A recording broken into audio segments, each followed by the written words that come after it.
Good morning students. Today we will do modern theory of rent. ये part 2 है। पहले हमने पार्ट 1 में रिकार्डियन थ्योरी ऑफ रेंट है ना, लगान दी रिकार्डियन थ्योरी पढ़ चुके हैं असी। आज देखो मॉडर्न थ्योरी क्या है। It was given by J S. Mill. J S. Mill ने लगान का ये सिद्धांत हमें दिया था और इस थ्योरी ਨੂੰ ਹੋਰ ਕਿਹਨਾਂ ਨੇ ਡਿਵੈਲਪ ਕੀਤਾ ਹੈ? ਜੈਵਨਸ, ਪੈਰੇਟੋ, ਮਾਰਸ਼ਲ। ਇਹ ਸਾਰੇ ਇਕੋਨੋਮਿਸਟ ਨੇ ਵੀ ਇਸ ਕੰਸੈਪਟ ਨੂੰ ਡਿਵੈਲਪ ਕੀਤਾ ਹੈ। हाँ जी, जो रेंट या लगान है वो हुंदा किहदे बराबर है? Actual earning minus transfer earning. वास्तविक आमदन माइनस हस्तांतरण आमदन। ये आपां पहला भी डिस्कस कर चुके हैं। हस्तांतरण आमदन ते वास्तविक आमदन की हुंदी है। फॉर एग्जाम्पल एक पीएन एक फैक्ट्री विच काम कर रहा है, अगर वो 1000 रुपया लै रहा है, अगर उस फैक्ट्री दे विच वो किसी बैंक विच आ जाता है जिथे उन्होंने 1500 रुपया मिलूगा तो 1000 रुपया जो छड्ड के आ रहा वो की होगी? हस्तांतरण आमदन। तो एक्चुअल आमदन वो होगी 1500। 1500 माइनस 1000 जो 500 का गैप है वो की हो गया? रेंट।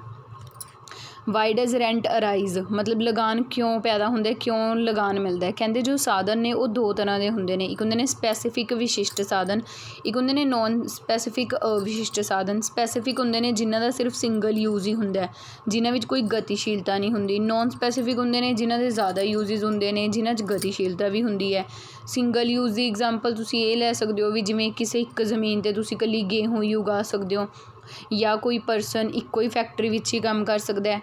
फिर देखो इस केस दे विच हस्तांतरण आमदन 0 होगी, तो इस केस दे विच जो लगान है वो वास्तविक आमदन एक्चुअल अर्निंग के इक्वल ही होगा। लेकिन नॉन स्पैसीफिक केस दे विच ट्रांसफर अर्निंग अलग होगी, एक्चुअल अर्निंग अलग। तो उत्थे रेंट किवें फाइंड करांगे?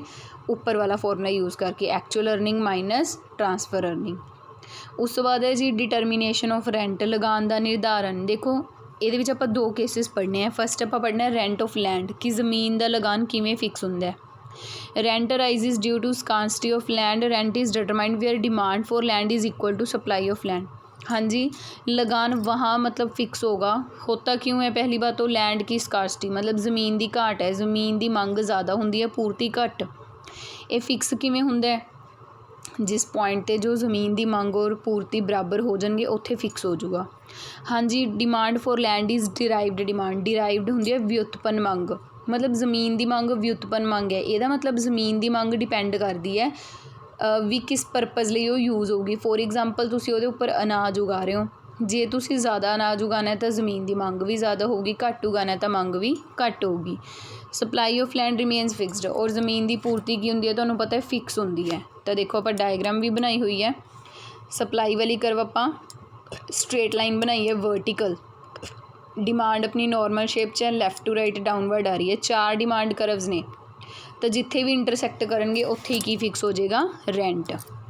उस तो बाद आप सैकेंड केस पढ़ना है rent age difference between actual earning and transfer earning. देखो जी ये मॉडर्न थ्योरी है ये कहती है भी जो लगान है वो सिर्फ ज़मीन भूमि ਲਈ ही नहीं दिता जाता, बल्कि जो होर साधन ने जिमें किरती ने पूंजी है इन्हों भी दिता जाता है ना। तो देखो आप 3 केस पढ़ने हैं। फस्ट केस है when supply of factor is perfectly elastic, जो किसी साधन की जो पूर्ति है वो पूਰਨ लोचदार है। ठीक है, देखो जो कोई चीज़ पूਰਨ लोचदार होवे तो उसकी करव होरीजेंटल बनती है पैरलल टू एक्स एक्सिस। इस करके सप्लाई करव ये होरीजेंटल बनी है। डिमांड अपनी नॉर्मल शेप च है, अगर डिमांड डी करव हुई तो ई तो इक्विलिब्रियम आ जाएगा, D1 हुई तो E1 ते आ जाएगा। ये आप किहड़े साधन नूं लै लिया? कैपीटल नूं, पूंजी नूं। पूंजी नूं की मिलता होंगे? ब्याज। इस करके वाई एक्सिस ते आप की लै लिया? Rate of interest. ये भी एक तरह का लगान ही मन्निया जाएगा। देखो आप table they which demand for labour, supply for labour दिखाई है जो सेम रहिंदी है। एक्चुअल अर्निंग ते ट्रांसफर अर्निंग दे विच कोई फर्क ही नहीं, इसलिए लगान की है 0। तुसीं सिंपली याद रखना है भी जिस केस दे विच सप्लाई पूਰਨ लोचदार होगी उस केस दे विच लगान की होएगा? 0। सैकेंड केस है जो सप्लाई की है परफेक्टली इनइलास्टिक, पूਰਨ बेलोचदार, तो सप्लाई कर वर्टिकल बन गई, तुसी सप्लाई नूं घटा वधा ही नहीं सकते, तो डेफिनेटली रेंट ही घटूगा या वधूगा। इस केस दे विच हस्तांतरण आमदन 0 है क्योंकि इको ही यूज़ है ना। तो एक्चुअल अर्निंग किहदे बराबर है? रेंट दे। देखो लिखा भी होया लगान इज़ इक्वल टू वास्तविक आमदन। ठीक है, क्योंकि इस केस दे विच ट्रांसफर अर्निंग 0 होंदी है। थर्ड केस जो आप पढ़ने सप्लाई की होंगी है लैस दैन परफेक्टली इलास्टिक, पूਰਨ लोचदार तो घट लोचदार है। इस करके सप्लाई करव देखो यू शेप जे उपर नूं जा रही है, तो डिमांड करव अपनी नॉर्मल शेप च है। ठीक है, तो बिच वाला पोर्शन सारा रेंट का होएगा। ਇਹ ਯੂਨਿਟਸ ਆਫ ਲੇਬਰ ਹੈ ਜੋ ਮਜ਼ਦੂਰਾਂ ਦੀ ਪੂਰਤੀ ਹੈ ਉਹਨੂੰ ਲੈ ਕੇ ਆਪਾਂ ਦਿਖਾਇਆ। ਇਹਦੇ ਵਿੱਚ demand for labour 10 20 30, actual earning 10 15 20, transfer earning ਹਰ ਕੇਸ 'ਚ 10 ਹੈ। ਤਾਂ ਇਹਨਾਂ ਦਾ ਜੋ ਡਿਫਰੈਂਸ ਹੈ 10 - 10 0, 15 - 10 5, ਇੱਦਾਂ ਆਪਾਂ ਕੀ ਕੈਲਕੂਲੇਟ ਕੀਤਾ ਹੈ, ਰੈਂਟ। ਆਪਾਂ ਇਹ ਵੀ ਕਹਿ ਸਕਦੇ ਹਾਂ ਵੀ ਜੋ ਇਹ ਮਾਡਰਨ ਥਿਓਰੀ ਹੈ ਲਗਾਨ ਦੀ, ਇਹ ਰਿਕਾਰਡੋ ਦੇ ਹੀ ਥਿਓਰੀ ਨੂੰ ਡਿਵੈਲਪ ਕੀਤਾ ਗਿਆ। ਬਾਕੀ ਜੋ ਵੀ ਐਕਸਪਲੇਨੇਸ਼ਨਸ ਗਿਵਨ ਹੈ ਉਹ ਤੁਸੀਂ ਰੀਡ ਆਊਟ ਕਰਨੀ ਹੈ, ਤੁਹਾਨੂੰ ਕਲੀਅਰਲੀ ਬਹੁਤ ਈਜ਼ੀਲੀ ਸਮਝ ਆ ਜਾਣਗੀਆਂ, ਠੀਕ ਹੈ।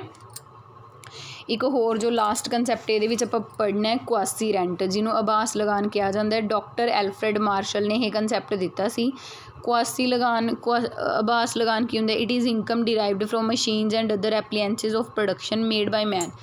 ਉਹ ਕਹਿੰਦੇ ਸੀ ਵੀ ਇਨਸਾਨ ਦੁਆਰਾ ਬਣਾਈਆਂ ਗਈਆਂ ਮਸ਼ੀਨਾਂ ਜਾਂ ਔਜ਼ਾਰਾਂ ਤੋਂ ਜੋ ਇਨਕਮ ਮਿਲੂਗੀ ਹੈ ਨਾ, ਉਹ ਕੁਆਸੀ ਰੈਂਟ ਹੋਊਗੀ। ਔਰ ਸਿਰਫ ਸ਼ੋਰਟ ਪੀਰੀਅਡ ਦੇ ਵਿੱਚ, ਅਲਪਕਾਲ ਦੇ ਵਿੱਚ ਹੀ ਆਪਾਂ ਨੂੰ ਆਭਾਸੀ ਲਗਾਨ ਮਿਲਦਾ, ਦੀਰਘਕਾਲ ਦੇ ਵਿੱਚ ਨਹੀਂ, ਕਿਉਂਕਿ ਅਲਪਕਾਲ ਦੇ ਵਿੱਚ ਹੀ ਉਹਨਾਂ ਦੀ ਪੂਰਤੀ ਕੀ ਰਹਿੰਦੀ ਹੈ, ਬੇਲੋਚਦਾਰ। ਜਿਵੇਂ ਜ਼ਮੀਨ ਵਾਸਤੇ ਲਗਾਨ ਮਿਲਦੇ, ਕਿਉਂ ਮਿਲਦਾ? ਕਿਉਂਕਿ ਜ਼ਮੀਨ ਦੀ ਪੂਰਤੀ ਬੇਲੋਚਦਾਰ ਹੈ। ਐਵੇਂ ਹੀ ਸ਼ੋਰਟ ਪੀਰੀਅਡ ਦੇ ਵਿੱਚ ਮਸ਼ੀਨਾਂ ਵਗੈਰਾ ਦੀ ਪੂਰਤੀ ਵੀ ਬੇਲੋਚਦਾਰ ਹੁੰਦੀ ਹੈ, ਇਸ ਲਈ ਸਿਰਫ ਕੁਆਸੀ ਰੈਂਟ ਅਲਪਕਾਲ 'ਚ ਮਿਲੂਗਾ। ਇਹ ਆਪਾਂ ਫਾਈਂਡ ਕਿਵੇਂ ਕਰਦੇ ਹਾਂ? ਕੁੱਲ ਆਮਦਨ ਦੇ ਵਿੱਚੋਂ ਮਾਈਨਸ ਕਰ ਦਿਓ ਕੁੱਲ ਪਰਿਵਰਤਨ ਲਾਗਤ। ਲਾਗਤ ਦੋ ਤਰ੍ਹਾਂ ਦੀ ਹੁੰਦੀ ਹੈ ਨਾ, ਇੱਕ ਫਿਕਸਡ ਕੋਸਟ, ਇੱਕ ਵੇਰੀਏਬਲ। ਤਾਂ ਸਿਰਫ ਵੇਰੀਏਬਲ ਕੋਸਟ ਨੂੰ ਮਾਈਨਸ ਕਰਕੇ ਜੋ ਬਚਦਾ, ਜੋ ਆਮਦਨ ਬਚਦੀ ਹੈ, ਉਹਨੂੰ ਆਪਾਂ ਕੀ ਕਹਿੰਦੇ ਹਾਂ? ਕੁਆਸੀ ਰੈਂਟ। ਤਾਂ ਇਸ ਟੌਪਿਕ ਨੂੰ ਰਿਵਾਈਜ਼ ਕਰਕੇ ਇੱਕ ਵਾਰ ਅੱਛੀ ਤਰ੍ਹਾਂ ਬੁੱਕ 'ਚੋਂ ਰੀਡ ਆਊਟ ਕਰਨਾ ਹੈ। Okay, rent chapter is complete.